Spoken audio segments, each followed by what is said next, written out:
This week, President Obama penned a ridiculous piece in Glamour magazine. It dripped with self-regard. It oozed with moral preening. Barack Obama said Barack Obama is a true Barack Obama feminist.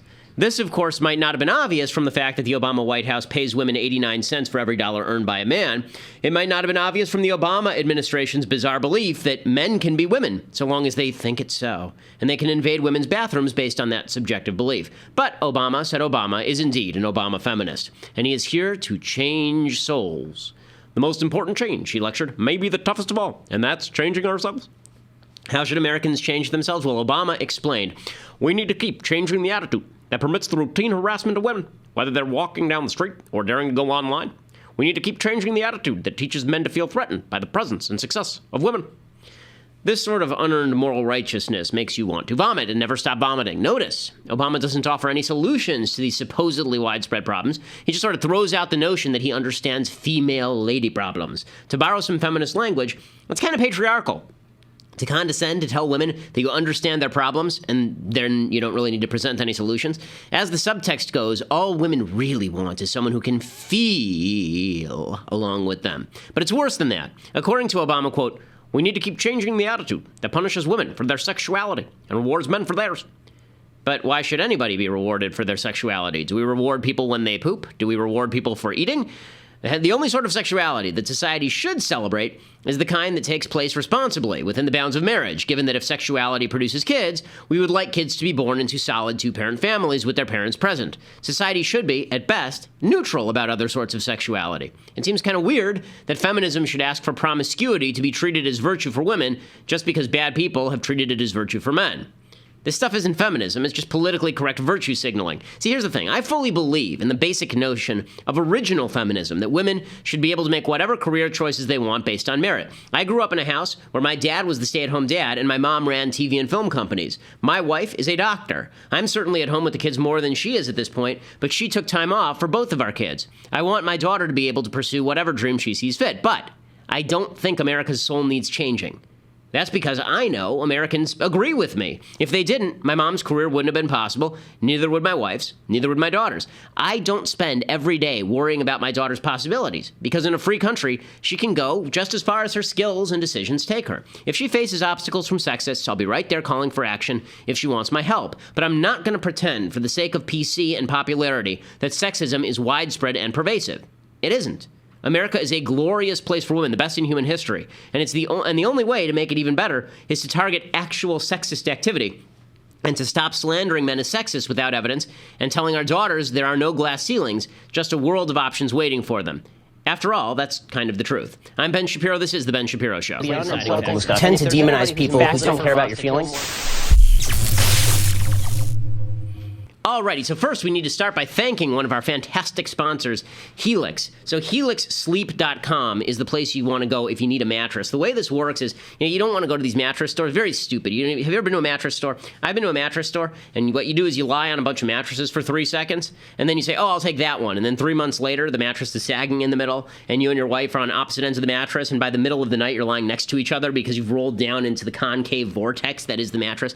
You need to go to helixsleep.com. What they do there is you go there and they actually give you this kind of questionnaire based on 4 key preferences, and you can determine what you want the mattress to be, not just the size, but also the firmness level and other variables, and the mattress can actually be different for you and your spouse, you and your partner.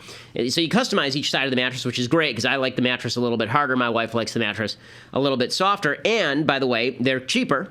They're significantly cheaper. Their shipping is 100% free. You have 100 nights to try it out, and if you don't like it, then they'll pick it up for free and give you a 100% refund. So it's not like they're going to take that and reuse the mattress, gang. That's a loss for them. So that means they're really confident in their product. Everybody is talking about helixsleep.com for a reason. I've gone on their website. I've ordered the mattress. I can't wait to get it. I can't wait to try it. Go to helixsleep.com, and if you use /Ben, so it's helixsleep.com/Ben, then that ensures that not only will you get a discount, you get $50 off of your order, but also that ensures that they know that I sent you, which is great for the program, and it helps keep all of our illegal immigrants employed. So that's really good. So helixsleep.com/Ben, helixsleep.com/Ben is where you want to go for all this. And the mattresses, the product's great, it's cheaper, it's convenient. So helixsleep.com/Ben. Okay.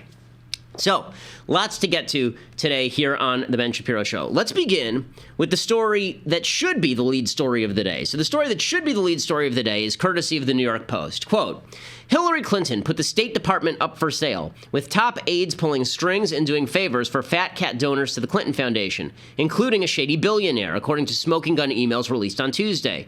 The stunning revelations include how wealthy contributors seeking influence or prestigious government gigs could fork over piles of cash to get access to Clinton's inner circle, including top aides Huma Abedin and Cheryl Mills. In an April 2009 message to Abedin and Mills, Doug Band, who was overseeing the Clinton Foundation at the time, that was the Clinton Slush Fund, urgently asked for a meeting between a top U.S. official and Gilbert Chaguri, who's a major donor to the Clinton family charity. He's a Lebanese business person, does a lot of business in Nigeria. So he's like a Nigerian scam prince, except that instead of asking you for $200 so he can send you $1 million, instead he just donates lots of money to the Clinton Foundation to get favors from Hillary. So this guy who works for the Clinton Foundation, he wrote, "We need to speak to the substance person regarding Lebanon. As you know, Chaguri's key guy is there and to us and is loved in Lebanon." And so he's trying to suck up to the big donor. "It's Jeff Feltman," Abedin wrote back, referring to America's former ambassador to Lebanon. "I'm sure he knows him. I'll talk to Jeff," said Abedin. Less than 20 minutes later, Band replied, "Better if you call him. Now preferable. This is very important. He's awake, I'm sure." So in other words, basically the State Department was reaching out to specific the Clinton Foundation donors. He is a Lebanese-Nigerian billionaire who gave the Clinton Foundation between $1 million and $5 million, and he pledged $1 billion to the Clinton Global Initiative in 2009. He has financial interests around the world. He's been convicted of money laundering. He's paid $66 million in a plea deal. And by the way, all of this paid dividends. According to the New York Post, in June 2011, Doug Band of the Clinton Foundation, formed the Teneo consulting firm with Bill Clinton as the paid honorary chairman. In 2012, Abedin won permission to work as a $15,000 a month consultant for Teneo in a special arrangement that allowed her to remain on the State Department payroll. So basically, they created kind of a middleman between the Clinton Foundation and the State Department. And these disclosures came via Judicial Watch, which does a lot of wonderful work, Judicial Watch. So none of this, of course, bodes well for Hillary Clinton. And it would be the top story of the day, and it should be the top story of the day. The other top story of the day should be that Hillary Clinton let the father of a terrorist sit behind her at one of her rallies, and now she's running from questions. So Hillary Clinton was doing an event, and one of the reporters asked her a question. Watch as Hillary plays deaf. Hillary.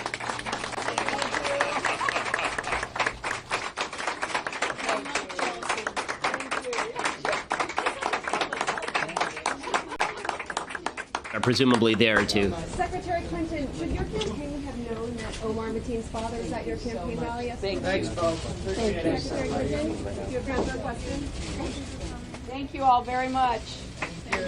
Okay, so the person clearly and audibly asks, should you have known that your campaign rally there was a terrorist there, or a terrorist dad there? I don't hear anything. What could be going on? Maybe those doctors are there for her hearing, or in case she falls down. But in any case, this should be the top story, right? I mean, come on. Imagine if David Duke's dad had shown up at a Donald Trump rally and they sat him like right behind Donald Trump. Of course, it would be an enormous story. So all of this should be the top of the news. All of this should be top of the news. The State Department was doing special favors to Clinton Foundation donors, that Hillary Clinton is seating people like Omar Mateen's father, the Orlando jihadist, directly behind her at a rally. Right? All of this should be top of the news. Instead, because it is a day ending in Y, Donald Trump is the top of the news. And Donald Trump is the top of the news. I mean, honestly, it's got to be tough being like the Trump headquarters intern. You're like, can you just picture the scene? You see the Trump headquarters intern and watching TV, and then her face gets all sad, and she walks up to the whiteboard that has written on it in big letters, "Days Without Accident." And she erases the 1 and then sadly writes a 0. At this point, it's not days without accident. Now they've actually brought it down to hours. So if you hit 24, then you get to go to 1 day, and everybody is very excited. Like a bell rings, confetti falls. But Trump cannot help himself. So last night, he's doing an event, and he drops this particular line. This is what's made all the news, and the news is dominated by this, of course. Here's Donald Trump doing something very silly. Hillary wants to essentially abolish the Second Amendment. By the way, and if she gets to pick her judges, nothing you can do, folks. Although the Second Amendment people, maybe there is, I don't know. But I'll tell you what, that will be a horrible day. That would be a horrible day. So there are a bunch of people who tried to spin this, and we'll get to the spin in a second. There's a bunch of spin. What does he actually mean? Okay, what he clearly means, the Second Amendment people in Trump's crazy small brain are the gun people, right? Those crazy gun people will do something, and they'll either storm the White House with their guns, or they'll shoot somebody. They'll do something. He's obviously, okay, so let's put one thing aside. He's obviously not talking about voting or political lobbying. Okay, you can tell that from what he says. There are two things there that demonstrate that's not what he's saying. And I know people want me to shill for Trump. I know that there's this desire we have to lie for Trump. I'm not going to lie for Trump, okay? I'm just not. I don't lie for people, and I'm not going to lie for him. I'm going to call it like I see it. Do I think, by the way, I'm going to tell you in a minute why I don't think this is the world's biggest deal. But there's two indicators from what he said. He's not talking about political activity. One is, he says, if she appoints these judges and they take away your gun rights, there's nothing you can do. He didn't mean there's nothing you can do except vote. It means there's nothing you can do. And then he says the Second Amendment people might do something. Right. Like use their Second Amendment, right? Like grab the guns. And then he says that would be horrible. That's the second indicator. So, yes, that would be a horrible day. Why would it be a horrible day if they went to Congress and, like, petitioned? Why would it be a horrible day if they used their political activism? No, he clearly means they're going to do something violent. So there's a reason to be not upset about this, and then there's a reason to be actually upset about this. So let's start with the reasons not to be upset about this. First of all, the entire media, oh my God, he threatened Hillary Clinton's life. If you really believe that Donald Trump is threatening Hillary Clinton's life, you're just a stupid person. Donald Trump is not threatening Hillary Clinton's life. He's not intending on killing her. He's not implying that anyone should kill her. He's not doing any of that, right? He made a stupid joke, a very ill-timed, foolish joke, because this is what he does, about how those crazy gun people are going to do something about Hillary Clinton. That's what it is. And whenever the left acts all offended, ooh, how could he say something like this? Let's flash back a little bit to 2009. Here's Barack Obama telling a joke at a commencement ceremony. I learned never again to pick another team over the Sun Devils in my NCAA brackets. It won't happen again. President Crow and the Board of Regents will soon learn about being audited by the IRS.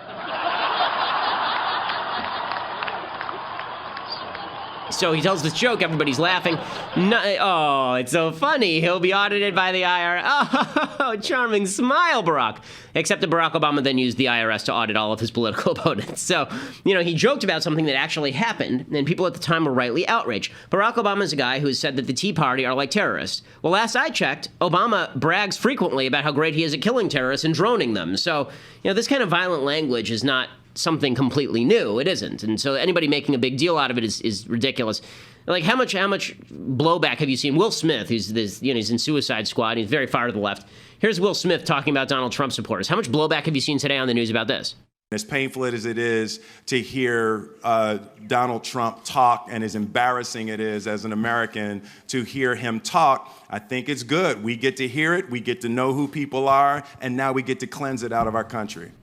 We need to cleanse it out of our country. So you can talk about cleansing the Trump supporters from the country.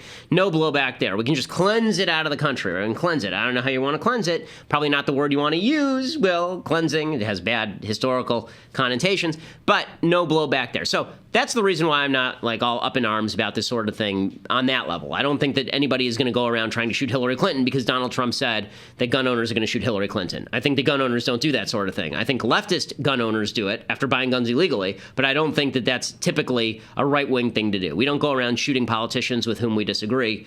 That tends to be more of a Lee Harvey Oswald communist type routine. Okay, so that's why I'm not upset. Here's why I am upset about this. The reason I'm upset about this is because Donald Trump speaks conservative as a second language. There's certain people, I speak Hebrew as a second language. My Hebrew is not very good. I can understand a lot of it, but I can't really speak it particularly well. I'm trying to learn Spanish right now, and my Spanish as a second language is garbage. Right? I can sort of get across my very, very, very basic point if I'm asking your name, but beyond that, we're screwed. Right? No good conversation is going to take place. And if I tried to explain to you the complexities of politics in Spanish, it would utterly fail. It would utterly fail. Right? Well, that's how Trump speaks conservative. So Trump speaks conservative in a way that, like a small child struggling to walk for the first time is trying to walk. I watched my toddler trying to walk. When she first tried to walk, she'd walk 4 steps and then she'd fall right on her rear. That's Trump trying to be a conservative. And every time he says something about conservatives, you can tell what he actually thinks of conservatives is the same sort of thing Barack Obama thinks of conservatives. He actually thinks that conservatives are these bitter clingers who cling to God and guns and xenophobia. And yeah, I had to use them to get here, and I sort of agree with them on immigration a little bit, but really they're all kind of stupid, right? Like these pro-lifers. You can always tell he's trying to pander. He always is trying to approximate where the conservative position is, but he's like little Jack Horner in the corner sticking his thumb in the pie, hoping he hits a plum. And he's like that with all the conservative positions. So on pro-life, right, they ask him about pro-life, and he says, yes, of course I would prosecute the mothers who try to abort their babies. There's not a pro-lifer in America who thinks that. But Donald Trump isn't particularly pro-life. He speaks it as a second language. Even if he is pro-life now, he certainly wasn't before, and so it's foreign to him. He speaks it as a second language. When it comes to religion, and he's talking about Christianity, he speaks it as a second language. They ask him his favorite passage from the Bible, and he says an eye for an eye, which, last I checked, was explicitly rejected by the Sermon on the Mount for Christians and doesn't mean what he thinks it means even for Jews. Right? He speaks it as a second language. He does this even on immigration. You know, all these people who are border hawks. People like, I've been a border hawk much longer than Donald Trump, and I'll be a border hawk after he's not a border hawk anymore. Donald Trump's border hawk talk is all about, you know, he embraces the Jeff Sessions program, and he talks about how they're stealing our jobs. But then he says things like, Barack Obama wants to deport all these people. I don't want him to do that because I have a heart. And he's speaking conservative as a second language. I think the most obvious example of this, actually, was when Donald Trump did this at the RNC. So at the RNC, he's giving a speech, and at one point during the speech, he says, we want to protect all of the gay people so they're not shot by terrorists, right? And everybody cheers. Yay! We don't want people shot by terrorists. And Trump stops in the middle of the speech, and he says, I am so proud that Republicans are cheering this. Okay, you're only proud of Republicans cheering that because you speak conservative as a second language. You don't have to be pro-homosexuality or pro the LGBT movement in order to acknowledge and recognize it is bad when terrorists kill Americans, whether they're red, white, brown, or gay. Like this is very simple stuff, but Trump doesn't get it. So he does the same thing to gun owners here, and it's a problem, right? He basically says about gun owners that we're all sitting around with our AR-15s, just waiting for the Supreme Court decision to come down. Then we're going to march on the White House, and we're going to stake out some positions and put the snipers up in the trees. And then we're just going to go in, full squad, boom, boom. Okay, that's not what anyone who's a Second Amendment advocate or a law-abiding gun owner thinks. The only time that law-abiding gun owners would start using the Second Amendment in order to fight the government is if the government legitimately, it wouldn't take more than a Supreme Court decision. It would take actual troops coming to their house to remove their guns from law-abiding citizens, right? Somebody coming and trying to take all the guns. That's not what happens even if the Supreme Court were to reject Heller, right? Heller didn't exist for most of the Supreme Court's history, right? It's a very recent decision, and it didn't happen across the country that gun owners were shooting members of the government. It just didn't happen that way. That's the problem that I have with Trump's response.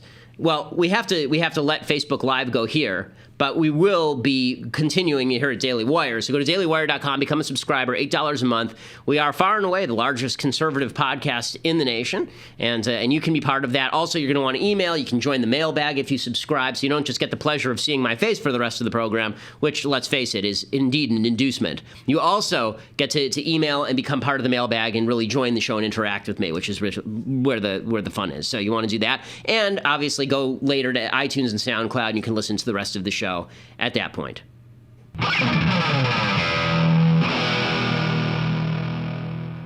Gnarly. Okay, so Donald Trump